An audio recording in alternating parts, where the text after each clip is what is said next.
One. Welcome to the NavBar. We live. Well, this is the show. Yeah. We keep having such excellent content before we start hitting record. I've realized that the best way to crack up Simon is to swear profusely and be ridiculously aggressive in our pre-show, and then check. Wait, are we live? And In that order, yeah. yeah, first do the things you'll regret, and then check whether you should regret them. Yeah. How are you, Simon? How's the week been? I'm very well. Very well. Big week for me this week. I'm excited. Lots of things to talk about. And yeah, I'm glad, as you noticed, that putting you on the spot with the ducks in a row lines, it kind of worked. We started. Well, that's our best. It's 9:34, Yeah. so we pretty much on You were time. only 4 minutes late this week. That's Yeah. impressive. And so we started doing this conversation casual as we joined because we haven't seen face to face, I mean, on camera since last week, even if we talk in Slack. And John starts to talk about something that's really interesting and tying into something I want to talk. So I was like, hey, let's just go live and we can have the same conversation instead of recreating them. Yeah. So now we have to pretend we haven't had this conversation yet. Yes. Hey, Simon, how do you think we should do episodes? Should we? Because we've started collecting up like a Dust. board of ideas of little things we can talk about, and then Yes. we're kind of planning to pull those together into episodes. But at the moment, our Notion is a bit of a mess because it's kind of like what we were using when we were doing the podcast a year ago, which was much more organized, much more like That's when we were serious. yeah, almost like scripted. It's basically like a script in dot points that we were going through. Whereas now, where we want to have a little bit less friction to how we do the podcast, so we actually do the podcast. So Simon, how would you like to do episodes? Yeah. So good point, because we said last week we would talk about what we want to do forward with this podcast. One thing I've realized, and we talked about this last week, is every time I sense we're adding something that brings friction, I'm like, this is not trending in the right direction. I would love for this to be as casual and easygoing, but still interesting and bringing value as possible. And so I love the idea that every week stuff happens. Like this week, I've got lots of stuff that happened that I want to talk about.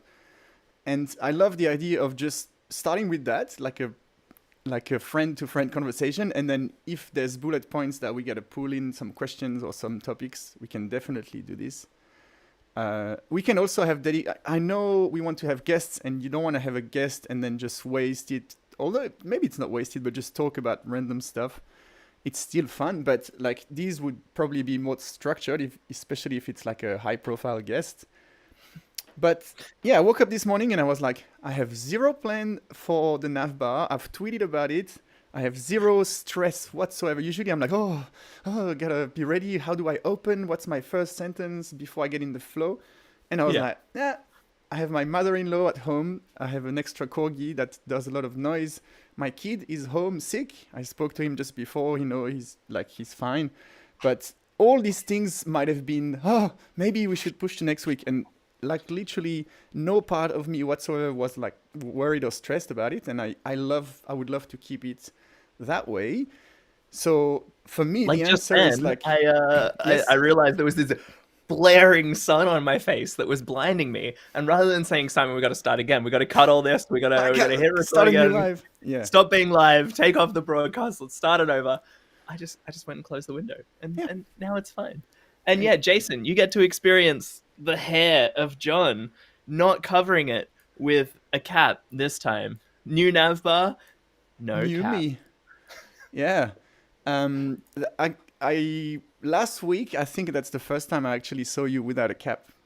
No cap. I'm trying a new thing. Yeah. New year, Look at new me. me.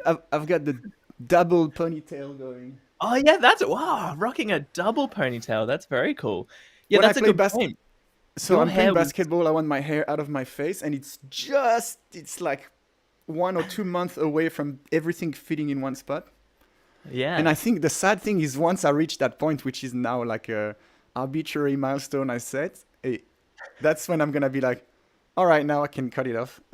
I don't I don't know how long I'll rock the long hair after that, but I need to get to that point where you get to, if you have to do some sort of formal stuff and clean up a bit, you just broop, boop, tie it up and it's Yeah. good.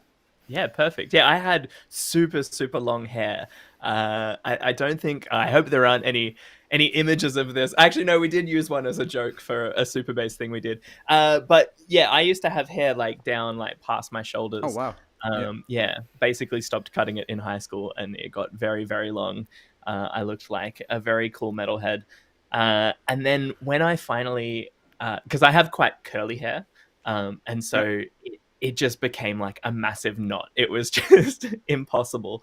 And so eventually, when I did cut it, I just felt so free. Like going from super long hair that takes like an hour after a shower to dry it. And it's just always knotted, always uncomfortable. So hard to make look nice and clean and tidy. When I finally freed myself from the long hair, I was like, I'm never going back. I can't do it. Yeah. I've got to keep it short enough. I have 10 minutes to dry my hair from when I have a shower to when it needs to be dry. If it's going to be longer than that, it's time for a haircut. Yep.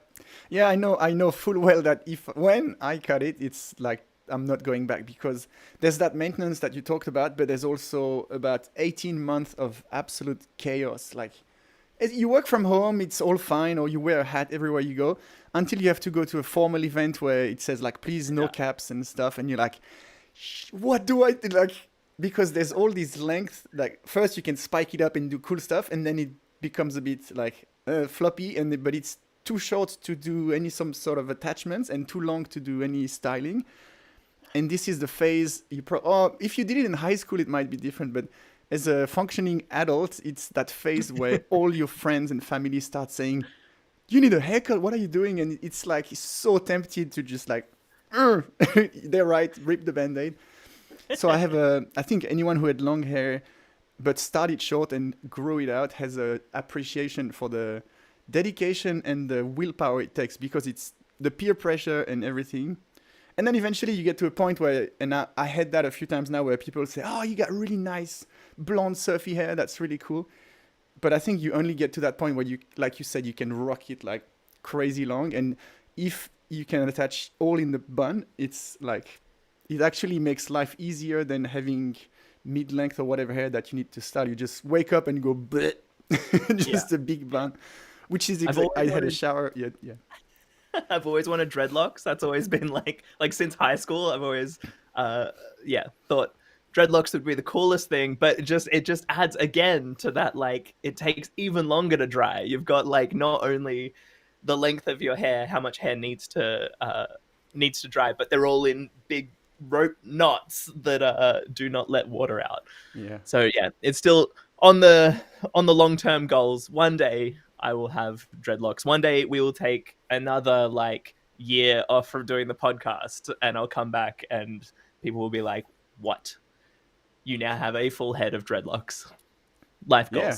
Surprise for season 3. You just transform everything.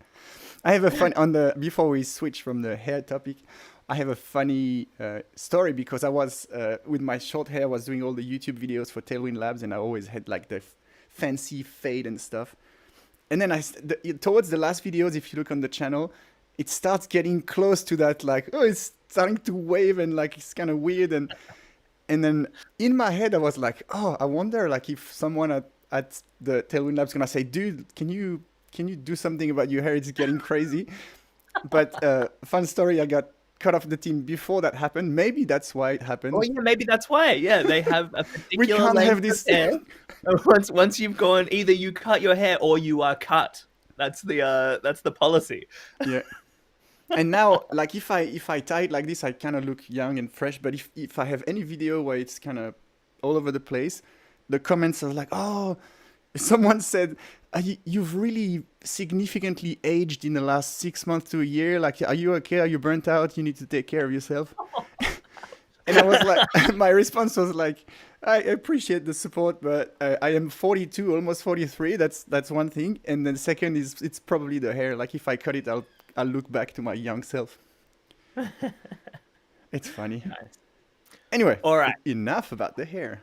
Although I'm sure people enjoy some of that. Yeah, we can move the topic card for talk about hair to the Yeah. done column and pick How up about something else. I give you some things I want to talk about, and you can pick one of them, and then All right. yeah, Should we vote in the chat? The yeah. benefits Well, of if you're in the joining chat, live, yeah. you can steer the pod. So things that happened this week.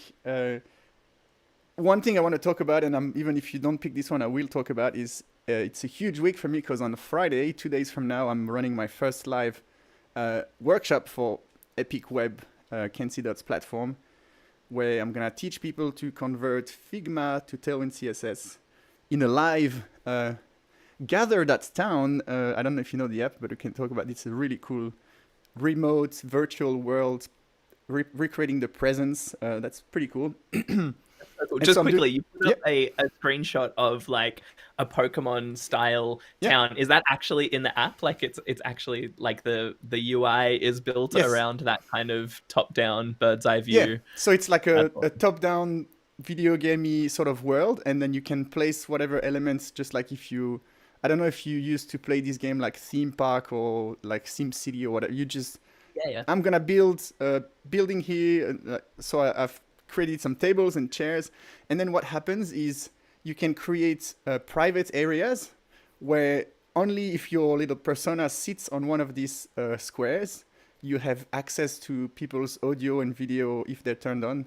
So think of like Zoom breakout rooms, but instead of like just clicking join this room and just appearing in a new set of tiles, you just walk up to the table where there's John and Tina and like three people, and you can see them. And when they talk, you can see the speech bubble above their heads. So you're like, oh, there's some synergy happening there. And you just walk up there, and as soon as you enter that space, you start seeing the little tiles and hearing and seeing people.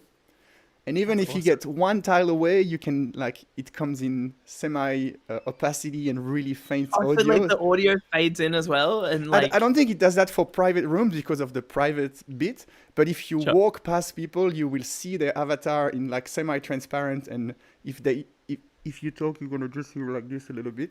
And then when you get close, it recreates these real world interactions, which so cool. It's amazing. Like it as a workshop teacher, I am sitting in the middle of a. I'm resisting doing screen sharing because it's an audio podcast as well. But like the idea is I'm sitting next to my desk and I can see where the students are, and there's some cues. Like if they want to ask a question, they can walk to the desk, and there's little tiles that are broadcasting. So that means that if they step on them, they can ask a question to everybody.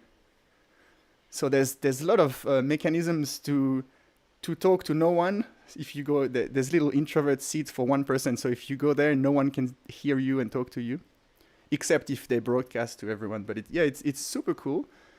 I really like this. I've never tried it in real, but I've built the whole world with the whole ideas of what would be cool, and I think that's gonna be good fun. That's awesome. Yeah, that sounds very, very cool. Yeah, that idea of trying to recreate some of the real world in virtual. I imagine he probably built or got built a lot of this while people were all stuck at home during COVID times and probably not able to go places. Yeah. So the number one use case is for virtual offices, where then it's a permanent world and you can claim a desk. Like you can have spaces that no one else but you can go. So like if I take the ThinkMill office, we're not doing this, but they could recreate like the setup that we have in the office, and then people where they usually would go, that's their spot, and they can put little decorations and whatever. And just instead of showing up in Slack and saying, hey, what's up? You just walk to your desk and it signifies, hey, I'm at my desk, even if you're in your pajamas on your couch at home, 6 hours away from Sydney. So that's really cool. And there's that excitement from like creating this sense of I am in a space with other people and I can see dynamics. But the other reason I like to try this is the last thing I wanted is my workshop to feel like yet another Zoom meeting where like, oh, cool, I finished work and then I'm going to do Simon's workshop, which is another 6-hour Zoom call. And just this UI and the when someone joins and all the vibe that vibe of the Zoom, it instantly takes you into it's work. I'm gonna mute myself. What else can I do while they're talking? And I Yeah. just wanted to try to make it fun and cool and as far as possibly from the I'm in another meeting that I've done all day as possible. Yeah. Gamified learning. My Yeah. my university thesis way back years ago was on In the gamification of 1960s, yeah. that's right. How long ago was it? I guess it was maybe 6, 15, 8 16. years ago. Yeah, my massive thesis. I am just so not or was not good at writing. Writing was my like Hmm. just yeah, it was very very difficult for me. And so writing a thesis of like however many thousands of words it was quite a big task. But it was on gamifying learning management systems. So Oh, gamified great. LMSs. And a bunch of my research was like being used by the university that I was going to create like a kind of gamified platform for first year students Hmm. learning computer science. So yes, this all sounds very exciting. That's great. It really works. And as much as you think, when you think, oh, cool, you're gonna give me a badge and unlock something, and it sounds silly, but it works. And I remember learning on Yeah. Treehouse, which is software engineering learning platform, and the same. They unlock these things, and it gives you this little badge next to your profile. Same with the Theme Forest. As an author, you get like has sold up to $10,000 or has been here for 5 years, and it's really meant a lot to authors to unlock these badges because it's like Mm. this like street cred, and it just works. It's kind of nice. Yeah, and it's kind of like it's gross when it's something that is just trying to get you to like invest more money or like more of your energy or focus into like a product. But when it's like when it's kind of tricking you into learning or tricking you into doing something that For like the good, you want yeah. to do, like you're already like you've already decided you want to learn this thing, you want to learn a new language or you want to Yeah. learn programming or something like that. And so like yeah, kind of tricking you into being motivated to get over that first little bit and get into like a good routine with it is just yeah, so Yes. important and helps so much. Very nice of you to underline the good patterns versus like some shady, because there's also a lot of gamification trying to like all the social media platforms try to make it a game that you spend as long as possible and you don't never stop scrolling. Uh, which is Yeah. like the reverse flip side of the thing. But it definitely works, and when used for good, it's great. Yeah. Or like microtransactions in Rocket League to get like silly hats on your cars that don't matter at all.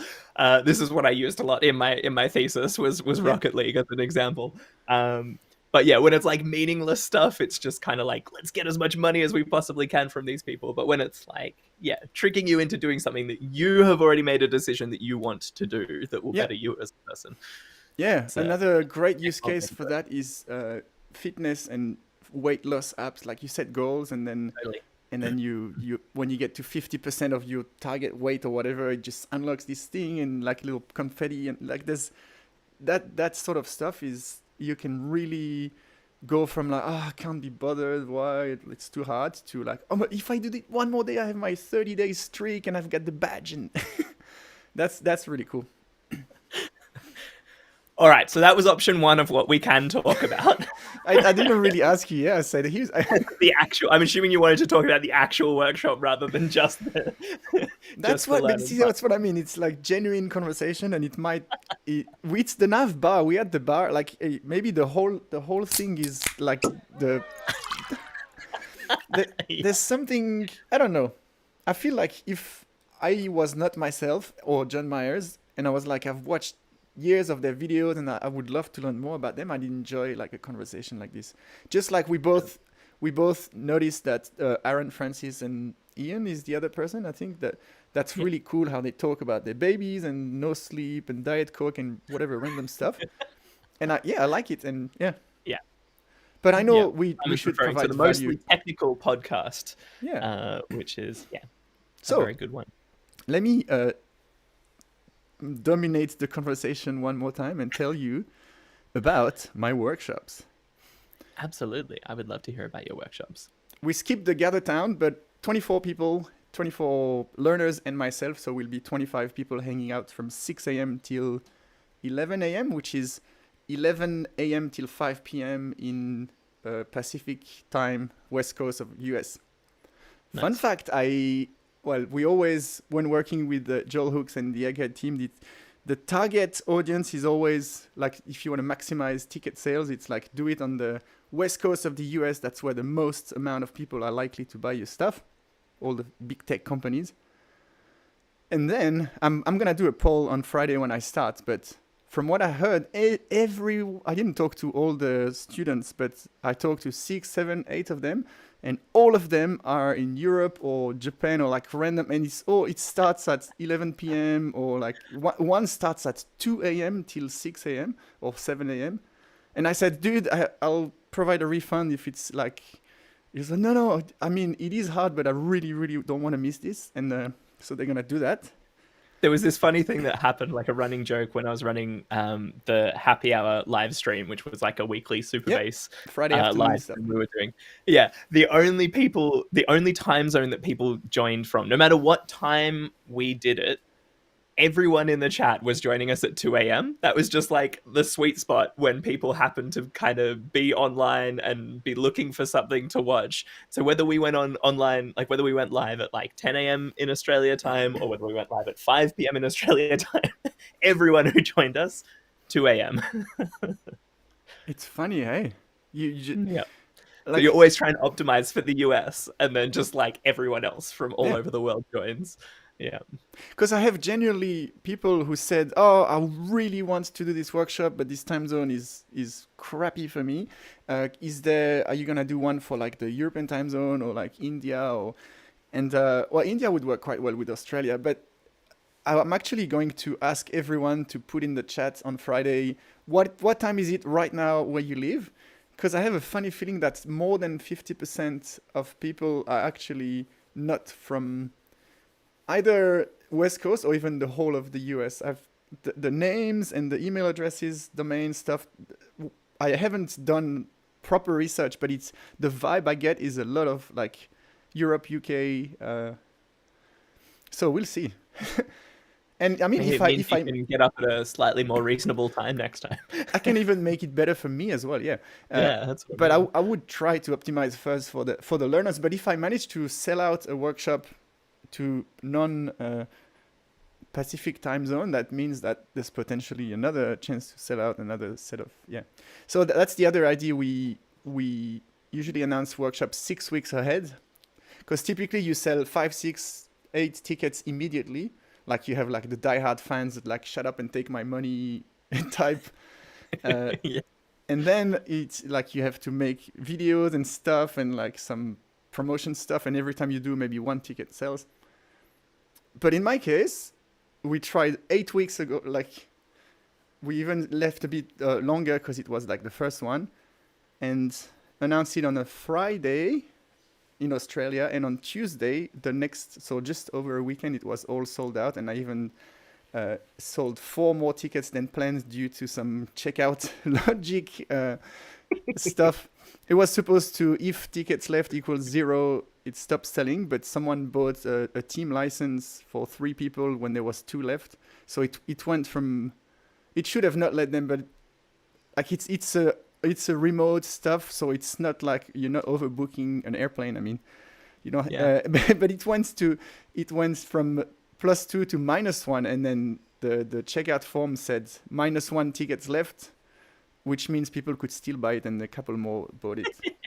I feel a bit bad because some people really wanted a ticket, and it was sold out for a bit, and then I don't know what happened. Someone got a refund, and it reopened, and then someone bought a team thing, and it kind of hopped over the 0 cutoff.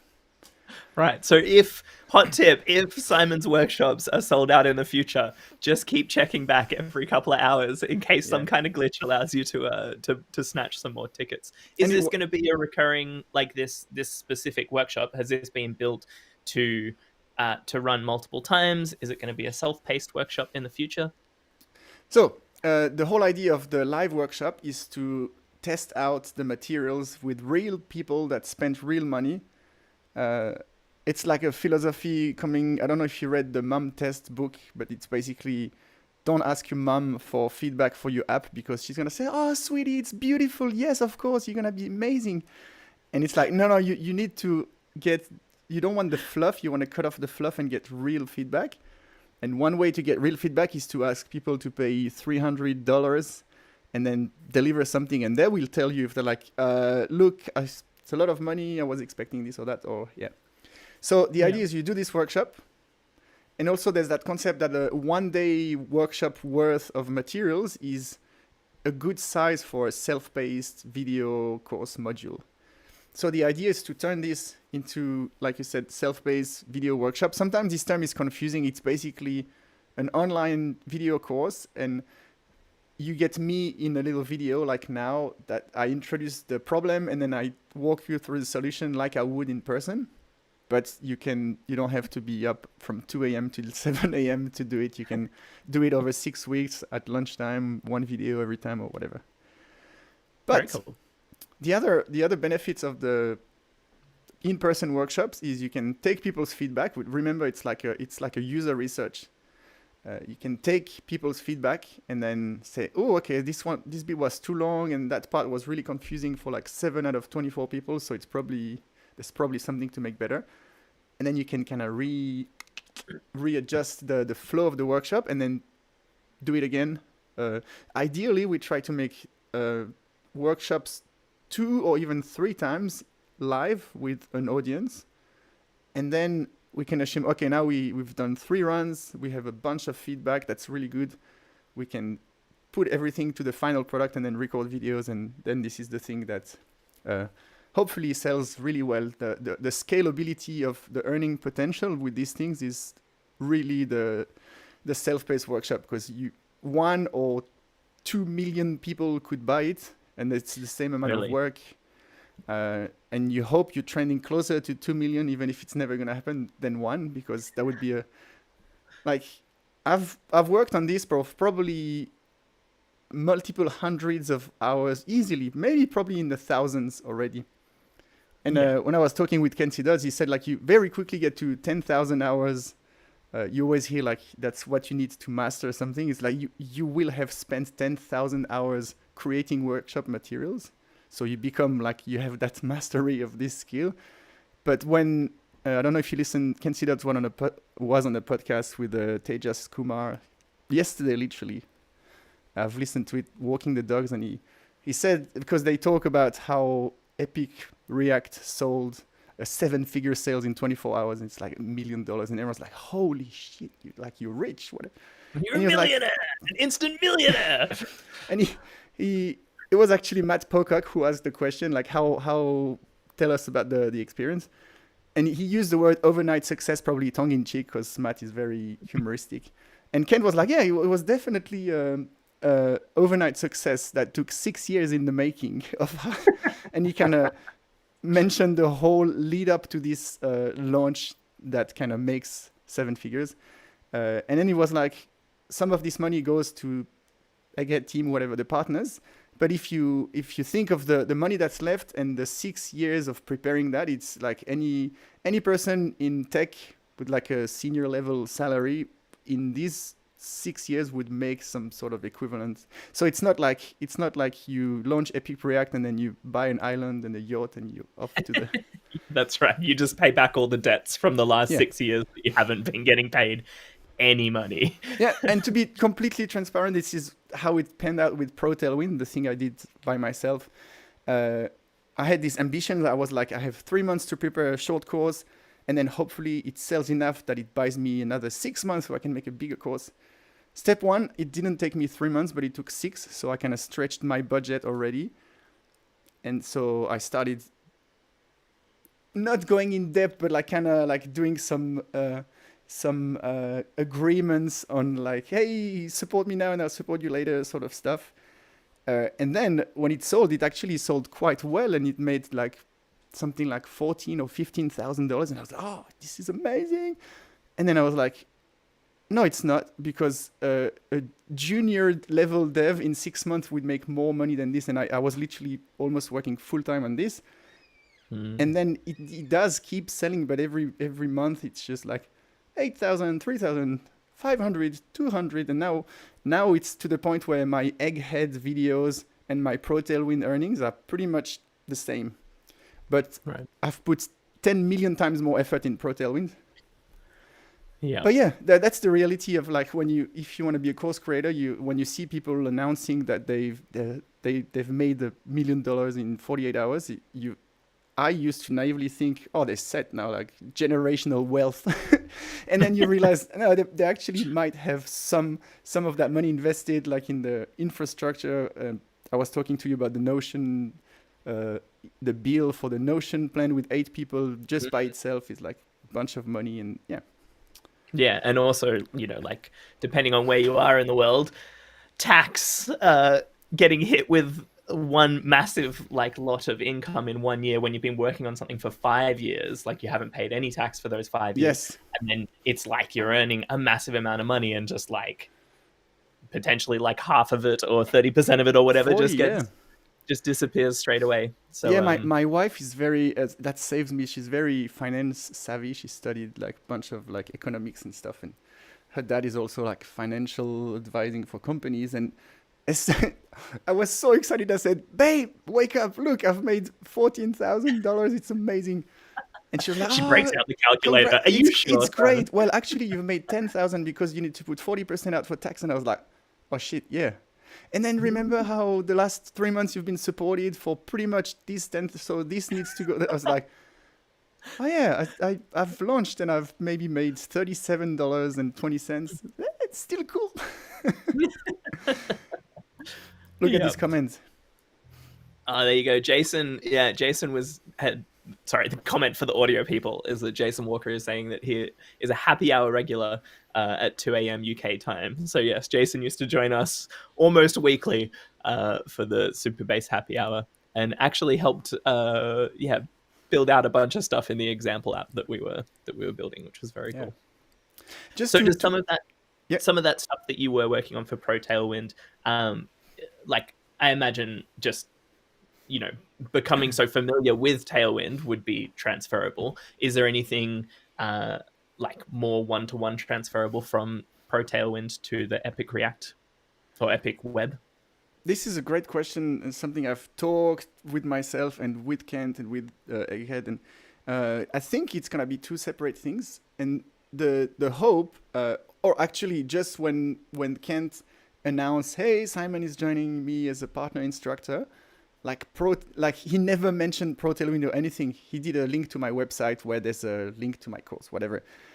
Like it went from 1 sale every 2 weeks of random sale of Pro Tailwind to like 7 or 8 sales like within that day, just by the sheer amount of audience and or like impact that Kent has in the community. And so yeah, the hope is whatever sales happen from Epic Web workshops this time truly buys me the runway to say, you know what, this is just enough to be viable. Like if I'm getting better at it. Another problem with Pro Tailwind is I was doing too much research and I didn't start small. I went for let's teach turbo repo and mono repos and stuff, and I had to yak shave the whole industry, figure out how to solve really hard problems that people try to do with Tailwind that it's not an area of expert. I'm the expert in using Tailwind and styling stuff, and I was here trying to make, before there was TypeScript config in Tailwind, I was trying to make the CommonJS Tailwind work in the turbo repo, which is ESM, and then there's this next transpiled modules thing, and I was like learning everything and trying to teach, like find a way to teach it. That's why it took way longer. So now I'm like, I have a clear plan of 2 or 3 other workshops I could do with Kent if it goes well, which I think it will. And the hopes is this creates this flywheel and momentum, which is like, okay, now I can truly go back and do Pro Tailwind stuff that I wanted to do. And talking with Kent, he doesn't see it as competition or like conflict of interest or anything. He was like, it's your thing, it's my thing. It doesn't, like, he has multiple products as well. He has multiple courses, and technically Epic React and Epic Web Dev are separate stuff, and it's sort of similar. So yeah, Cool. and So I've rather told, than pulling some yeah, stuff across from Pro Tailwind into this, it's like this is a separate yeah. pathway. Like they're So both yeah, moving in parallel, one and of hopefully the will help each other out. yep, sorry, one of the ideas was to bring some of the in-flight stuff that I had for Pro Tailwind, like this calendar app UI that I've built, but I never did any content creation around or like courses. So it was like maybe you can do this, and and first I wanted to do this because I have all this work pre-made, and then I was like, no, let's do something that is way more embedded with Epic Web Dev, so it feels more like it's not like, oh, this weird shoehorn plug course here. So the course I do is actually redesigning the Epic Stack homepage. If you go to epicstack.dev, I think it's the URL. There is a new fancy uh, logo grid with offset spacing and stuff, and this is what we build in the workshop on Friday, and it's on the homepage there, so there's like continuity and it's like part of the thing, which is really nice. And then I want to go back to do the Pro Tailwind stuff I wanted to do for Pro Tailwind. And because I don't want to sound like a sellout or whatever, I know some people, I'm glad I never said, pay this now and have access to all the Pro Tailwind course later, because if I did that, moving to Epic Web Dev would have created some like backlash of like, dude, I've invested in you, and like now you're just dropping the. So I've reached out to all the existing Pro Tailwind customers and I said, you're gonna have a discount on this, and the idea is that this is gonna help me continue to do what I want to do for you, instead of just like, oh, I need a different like the gif of the guy turning around seeing another girl, just like the classic gif. Like I just wanted to make sure that I don't alienate my early supporters, because usually they're the best people that support you from the start. For sure. But yeah, hopefully, like maybe when people finish Epic Web Dev or your module of that, they could have a coupon if they liked your teaching style to go back to Pro Tailwind. And then, like having that extra influx would actually help those initial people that invest in Pro Tailwind, because you will have more time to build more stuff for that, more content. Yep, and that's one part I appreciate from Joel Hooks. Like I wanted to merge both and see if I didn't want to get acquired by Ken, because my thing has no value. Like it's like I haven't built this like company that generates money that someone would acquire. But I was like, should I try to Pro Tailwind becomes like a sub branch of this? And Kent was pretty honest. He said, I'm not interested in that. I'd rather you keep your stuff and then do stuff, and hopefully there's some cross sales. And Joel was really early to mention that the potential of cross sales between the two is really good, because like we said, just him talking about me kind of created some sales. But then if in my Epic Web stuff I say, hey, I also do, if you want to learn about themings or multi-style components, I have these workshops on Pro Tailwind.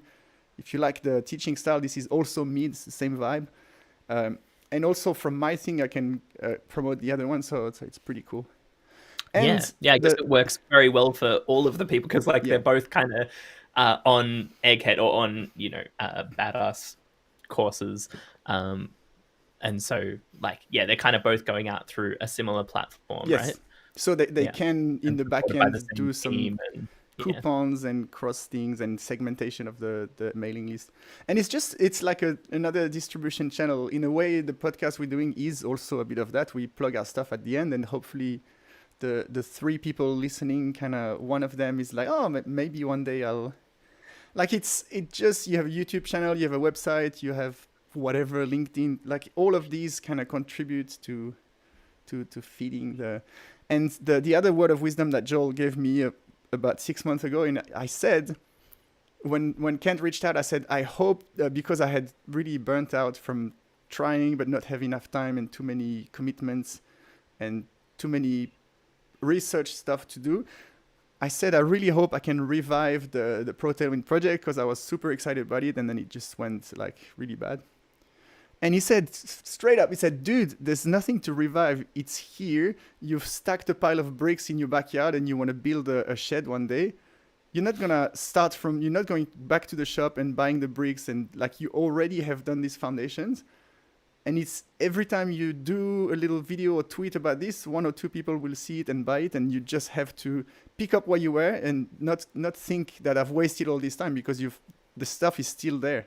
Just do a like spring cleanup and then keep building from there. And that made me feel pretty good, because I realized, yeah, actually I have this foundation, and I watched some of my videos and they're really good, and it just put me back in the I remember that vision I had, that kind of, I thought, oh, it failed, therefore it was a waste of time, but it's actually not like this at all. Yeah, I think that was something that took me a while to understand about moving into DevRel and like content creation stuff.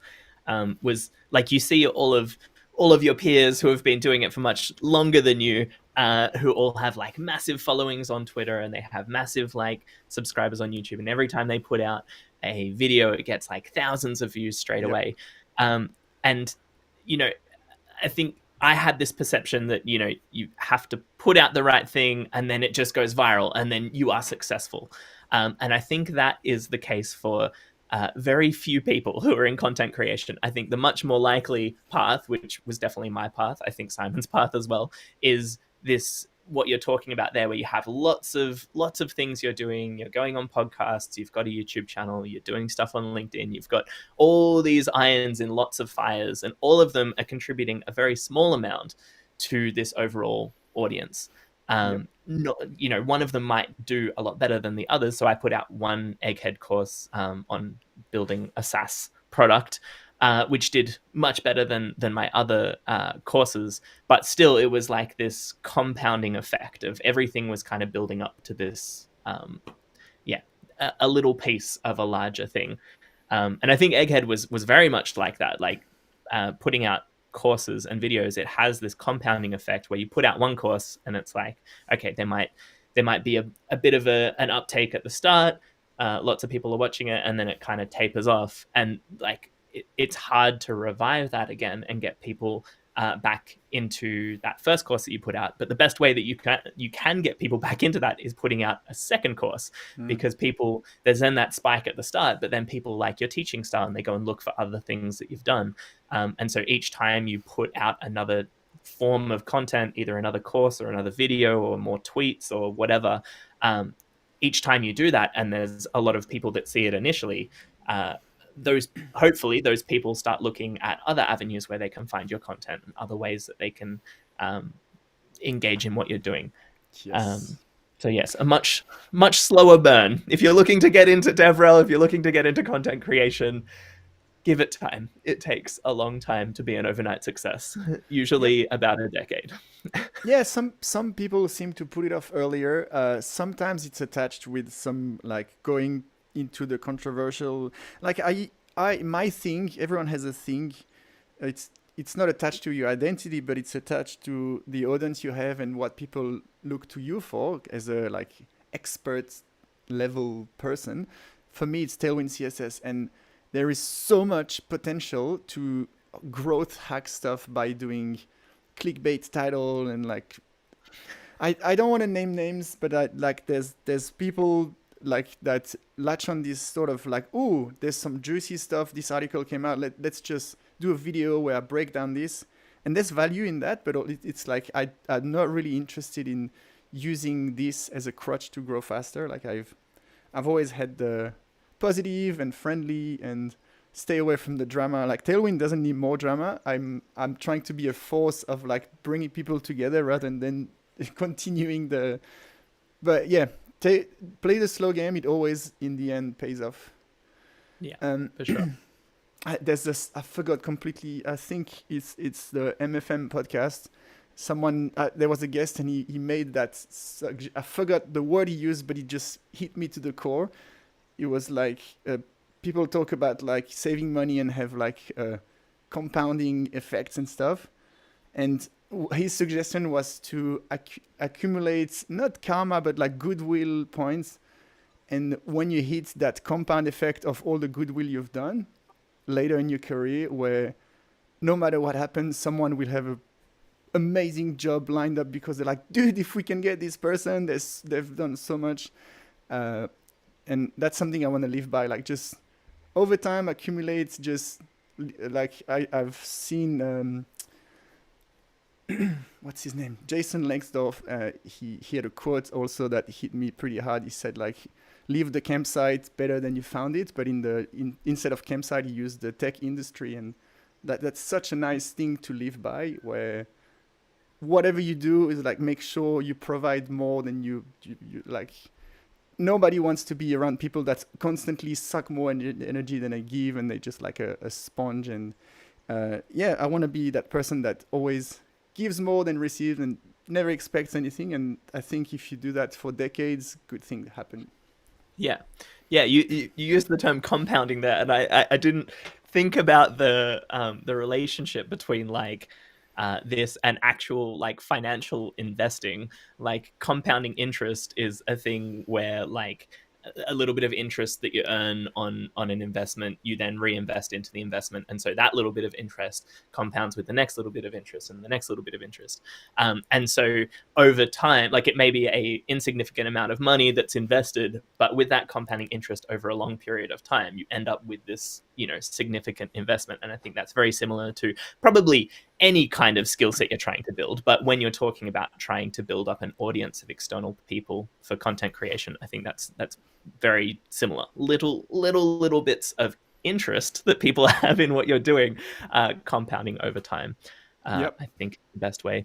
Now, I wanted to talk. See, we've smashed through it. We're already like most of the way through our episode. I'd like to talk And about you one haven't more talked thing. yet. Yeah, I know we haven't started talking. This is the problem. Maybe we should do a warm-up podcast. No, which that is was a good. whole That's a episode good about conversation, but it's your turn. Like I've definitely dominated that one, but yeah, I'd love to hear what you want to tell me. Well, I would love to talk about the new website, which is going to be Yes. you talking again. Ah, But I would love to to talk through. Well, how about I talk through the bit that I did? We can talk through the yes. process of how we've been building this website and tell people where they can go. So after the last podcast, I was feeling very inspired and like we should definitely get this thing going again and try and do it weekly. And one of the things we've been meaning to do for a very long time is build a website. And so Simon's just put up on the screen, you can head over to navbar.tech to see our new website. And one of the things that that we both thought would be a really good first step is adding a way that people can request particular episodes or request that we talk about particular topics. And so we wanted basically like a suggestions box as a first cut, and then be able to iterate on it. And we're trying to approach it more with our new attitude towards the pod, which is like reduce the friction, do the bit that's important, which is just getting together and doing some recording, and then just work it out. And so we tried to apply the same thing to building this website. And so we initially chose the tech stack of Astro, and we already do all of our podcast like planning and the different bits that we want to talk about. We already do that in Notion, so we wanted to basically create a way for a website to be able to add cards to our Notion board so that when we're doing an episode, it's easy for us to kind of pull those in and just be able to talk about them. So so with Notion, they have an API. It's okay. I have this love-hate relationship with the Notion API, where it's like I love using Notion for capturing ideas and like planning and managing stuff. But the API just isn't quite there. It allows you to get a bit of access and allows you to do some stuff, but there's always just these bits that I wish that you could do that you can't. And one of those is subscribing to webhook events. So it would be fantastic if you could say, when I change something in a Notion page, I want to trigger a webhook event that's going to go and rebuild my website that is, that's Consuming statically that, generating content from my Notion board. But yeah, there's just always these missing pieces, or you go to do a specific thing with the API and like you can't get access to that thing, or you can't write stuff in that way. But thankfully, it was very easy to set up this integration where we can just basically take a couple of input fields from a form on the page and write that into a new card, so people can suggest a topic and also give us a little bit more information about what they want us to actually talk about. So we chose the stack of Notion because we already had Notion, and then we could choose any front end or any web framework, server and client web framework. And previously, I probably would have picked Next.js just because I had the most familiarity with it. But I set myself a goal on the most recent rebuild of my website to go and finally learn Astro properly, because Simon is constantly praising how amazing it is, and I absolutely fell in love with it for that kind of stuff. Just a simple site where you just need some server-side bits, and you want to I also had this incorrect perception about Astro being only for static sites and only being for static content that doesn't change very often and not very good for websites. It sort of started like this, so it's not a. Yeah. In our first episode, I presented like this because I don't even think it had these server-side rendering capabilities, but now it's definitely way more than this. Yeah, I think Next, when there was the Next and Gatsby war, if anyone's old enough to remember that. Gatsby started out as the static site generator, and Next.js started out as the server-side rendering framework. And then over time, they both kind of just implemented the other side. So both could be completely dynamic server-rendered pages, or they could be statically generated stuff. And so Astro has done a similar thing, and you can now run a server that can render the pages and all of that. And also API routes, or what are they called? Server endpoints or something. Everyone has their different terms for it, but a way to run some servery stuff. Something, some servery stuff to be able to do things like talk to the Notion API with all of the secrets and things that you can't really trust having in the on the client. But yeah, so I built the first part, which was just literally an unstyled, awful text box, or a couple of text boxes on the page, with a form that submitted to a server endpoint and wrote whatever we put into our Notion board.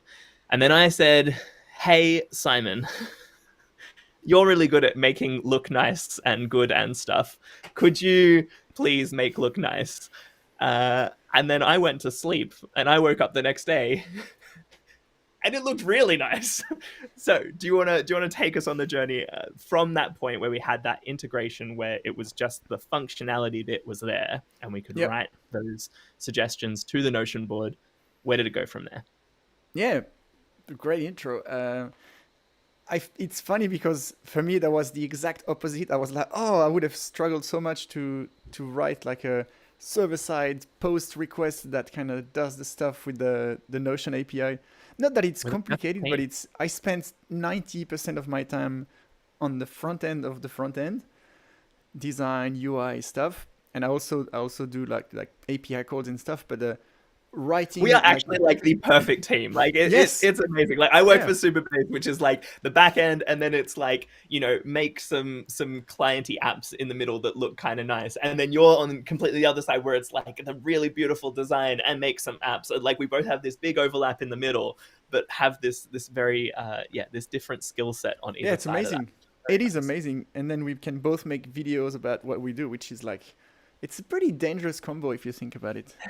But yeah, I looked at it in Marvel, and then I was like, actually, it's I understand all of it, and it's pretty simple. But I would never have a thought of doing an API route that hits when you just submit the form to this. And then from learning a bunch of Remix last year, I was like, oh yeah, Remix tricked me. They're right. They tricked me into learning the web platform and response and requests and HTTP servers and all that stuff. And I was like, oh yeah, it's a form. And then what John did is the equivalent of a form action, and it's like a post request, and it takes the whatever has been sent in the form data, which is also how that's the web stuff. When you submit a form, you have this form data object.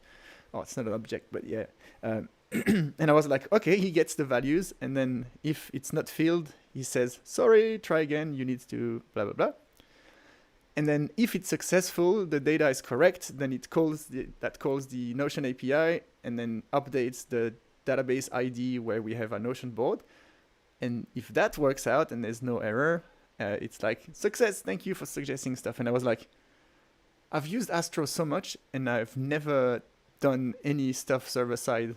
Literally, auth cookies stuff. I know how to do this, but I've never done any of it. And I know Astro is capable of that, but seeing that, how simple it was, I think naively I would have reached for Next.js or Remix to be able to do like some server stuff. Although I do all the front end, like I do when the other thing I've paired the Astro site that John created was KeyStatic, which is a content editing management thingy that we built at ThinkMill that doesn't require a database. It just MDX files, JSON file, YAML files. It basically it doesn't do anything out of the box, but you say in this folder specifically, there's some JSON files. I want you to make them editable in the admin UI. And so when you do that, then you need to do some server-side stuff to pull the data. But with Astro, it's so dead simple that you don't even realize you're doing this because you have your front-end template with the little front matter triple dash. And it's actually like a gateway to that server code here. So you go like const post equals await, collections that post, that all, whatever. And then I knew Astro does this, and this runs on the server, and it's like you talk to your database, like instead of, it reads from the file system with KeyStatic, but I could equally call Prisma or whatever to get stuff from a database. But for some reason, that's the read part, and the write part of the post actions I never thought of doing in Astro, and I thought really cool to see that. So, very small tangential stuff, but the first thing I thought is like, I had just read about HTMX the day before. And one thing I noticed with John's implementation is if you filled the title but not the description and submitted, it would say, hey, you need a description because it's empty, but it would redirect you to that page, so you would lose like the state of the title. And what if my title was like a really well-crafted, like long sentence, and I'm like, I would, as a user, just like, I'm not doing it again. You've deleted my thing. And I thought, oh, maybe it's probably the wrong way to use HTMX because I've never used it, but I know that I can submit the exact same form to the exact same endpoint. And then instead of returning like a whole response, I can just return some HTML. And HTMX is going to, and you tell it where to go. And so I made the error or success message that little response slot. And so I submitted the form and I said, on form submit, go to the same place, post request, exactly the same. And then here's a div with the ID of feedback. And I want you to give me HTML to put in there. And by just doing this, it was like 3 lines of code, which is the whole HTMX premise is like, it's so simple. And it really was like, I've done this. And then I was able to do like client-side real-time feedback without any redirect. So you would submit and it would literally try to submit stuff to the Notion API, but get caught in there's no title or body. So, so I did client-side validation like this by talking to the server action, which is like trippy as. And then I was able to just modify the thing that goes to Notion that does exactly the same. But now if you have one of the fields empty and the other field, the state persists because there's no redirect. And it just like, it turned into a single page app experience vibe type stuff. But you like have that little channel through the server, which is really, really cool. Nice. It is similar to if you've done Livewire in PHP, which is Livewire is like from Caleb Porzio, who also does Alpine.js, and it's the same concept. You can reactively bind the database stuff with the client UI, and it's trippy. And I know that Phoenix in the Elixir world has the thing called Live View, which is also doing the same sort of. I've never tried it, but everyone's like, it's magic. It's like black magic. you have some like user data, and then you can have a drop down to change some value, and it changes it client side without refreshing the page, and it's like, yeah, I don't know how it works. It's black magic, but it's great. All magic. Yeah. So Yeah. that was my. I'm gonna try to be very brief. That was my first thing, and then I was like, okay, from now, I am very capable in 1 hour, 2 hours to build a really cool site. I just create MDX files so I can edit them in Keystatic, even if it's not really a necessity, but it's like I'm trying for my day job to promote Keystatic, so that's a good use case. And then I start it with Tailwind, but I decided to play in hard mode and do it on the live stream, which when you live stream, you always go much slower because you feel the need. I'm a teacher. I feel the need to explain. Oh, by the way, in the config, I've done this because that, and I just go on this constant side quest of explaining why I did this. And so I ended up spending 5 hours on live stream to build what I've built, and it's still pretty. I mean, I know a lot of people that would be pretty happy to build that in half a day, but I was like, I did the final polish in half an hour after, and it took it from 27% to like 80 or 90 or wherever it was, like within half an hour, because once I'm offline and I don't have to talk to people and act in front of lights and cameras, I'm like, and so that's why when John woke up, I hadn't published the thing, but I showed screenshot of the final version, and he was like, dude, this is so cool. And if you go to amazing. If you go to NavBar.tech, you can see the current main branch, which is nowhere near where another feature branch is at.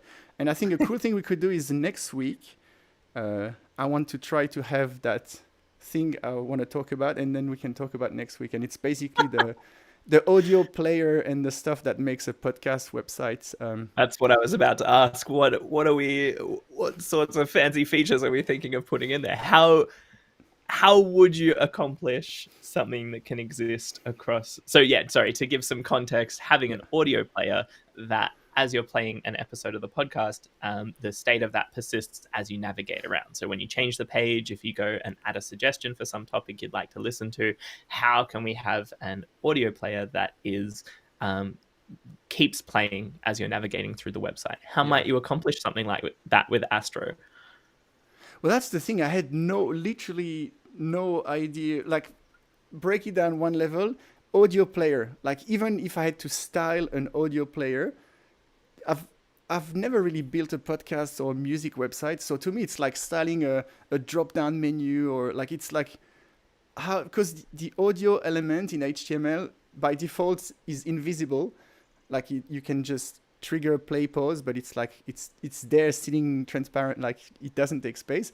And then if you add a controls attribute to that audio, literally audio HTML tag with a source where the file is, will let you play music. And then if you add controls without any value, just controls equals true, I guess, then you have this default player that does everything. It's kind of like the browser gives you out of the box: play, pause, skip, scrub, volume, speed, all the stuff. But it looks completely different in every browser. And so there's default stuff. It's literally like form elements. You can style certain things, but you can't change the border radius. And then if you've applied styles in Chrome and you go in Safari, it looks like completely like the Homer Simpson car. And so I was like, I'm on a live stream. I'm going to try to work that out. I've never done this. This is terrible. And then, so I didn't even think of how am I then going to persist the data. I think for that solution is the view transitions, which it's not an Astro thing, but Astro exposes it in a really nice way where you literally just add a view transition tag in your main layout. And it's like a web API. It's like telling whenever you change page, try to work out what elements exist in both page and just morph magically. And it's Astro where probably, I want to say they were the first to implement it nicely, but then I saw Fred Schott from Astro do a stream with Primegian, I don't know how you say his name, who was teaching him HTMX, and turns out HTMX has been doing these page transitions for like years already, but no one noticed. And he was like, but and now it's nice because Remix added, there's a lot of people that kind of caught up on this. Basically, you just add a tag and then it transitions, and then you can add the persist equals whatever, true or not, the default, just a little persist attribute, and it says if there is some state like a video playing or some counter ticking or whatever, keep the state when you change stuff, and you just add the attributes, and that in theory should make the player keep playing. And I have a demo branch where I've done some of that, and it works brilliantly. But the super hard part is to have a list of episodes where you can trigger the new stuff, and like how to manage the state of who controls what the audio player, like when do you swap the value, the timeline. That's why I want to talk about it next week when I have a bit more. And also credits where credits are due. I want to give shout out to Scott Tolinsky from Syntax, because as a podcast creator, they would have some experience building audio players. They spend a lot of time building the Syntax website. And Scott put me on that track of something called Media Chrome. He said, I use Media Chrome, it's awesome. And I thought it's a Chrome extension for media playing. I was like, I've never heard of it. Turns out it's a audio player web component built by the Mux team. Mux does the video hosting.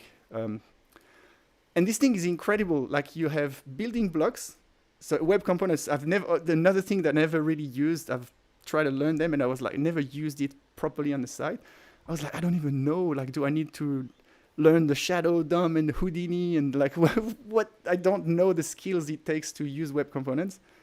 But it gives you these primitives that are literally HTML, they become real HTML elements, because that's what web components are.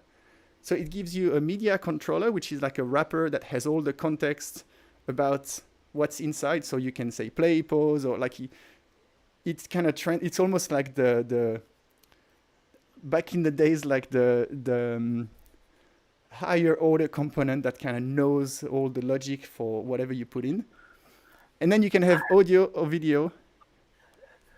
You're laughing. I was just laughing at the higher order components. I'm like, oh, I remember all these patterns. Like, so much of my brain knowledge, is taken up with previous like iterations of React patterns and other software patterns that have been overtaken by other things. Yes, I remember higher order components, higher order functions, function as a child components, just so much. Yeah, but so check this out. You have this media controller, which is like the wrapper, and without it, you lose a bunch of the magic. And then you have all these HTML tags like media play button, media pause button, media skip left, skip right, media volume, time range, all of these. And if you put them in the order of the example, you have the vanilla default player, which is fully functional, really nicely styled. And just if you want to use it like this, it's like already like incredible. And it works in any framework, React, Vue, Svelte, HTML. It works everywhere because that's what web components do. And seriously, until then, I was like, everyone talks about web components. I'm not really, every time I tried, it was like half-baked and people go back to, but then I was like, I could see and then it gives, I'm going to talk about all this next week, but it gives you. This is what we do every time before we start recording. It's like we go on this massive tangent, this big conversation. We're like, damn, we need to start recording the podcast. No more talking about this. This is next week's stuff. Yeah. But let me give you a tease. So you have these building blocks, and each of them are really nicely styled, and they use like a CSS variable composability stuff. So on the media controller, the parent, or even at the root of your project, you can redefine like the media foreground color, media background color, media hover button. Well, there's like dozens and dozens of them. And by just changing CSS variables, you can make it look completely different. But then you can also style it like you want. You just apply it. That's the part that exploded in my brain is media player dash button. I was like, oh, do I need to add a class? Can I put Tailwind? You can style it with Tailwind, no problem. But you could also write CSS.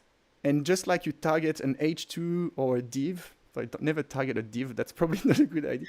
But you can target this media play button because it's a real HTML element, like it's understood as the DOM.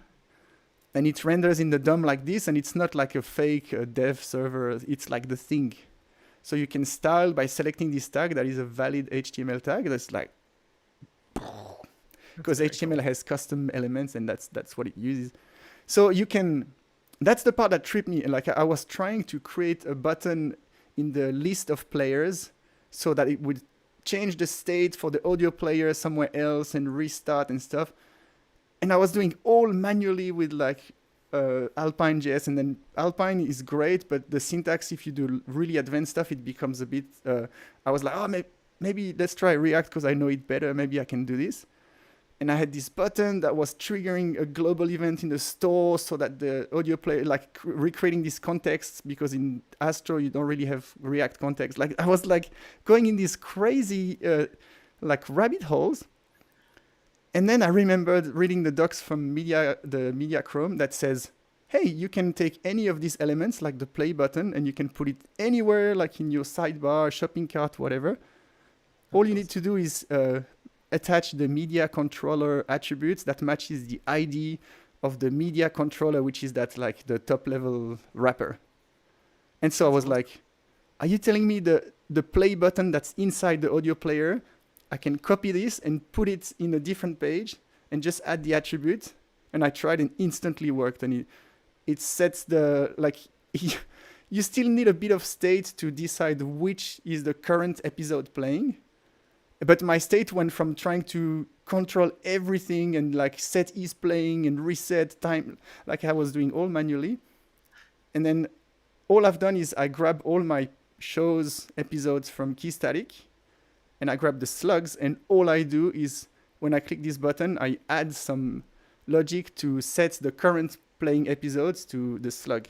That's all I do. I change the slug. So I have some global state, which is like the current show, which is the slug. That's all it does. And then the source inside the audio player becomes like slugs, square bracket, the name of the slug to reach for this one. And it just, everything works out of, and it's like freaking, amazing. And it's all web components, and you can style it like you want. You can use it anywhere. I was completely blown away how cool it is. You've just become one of the people that now talks a whole bunch about web components.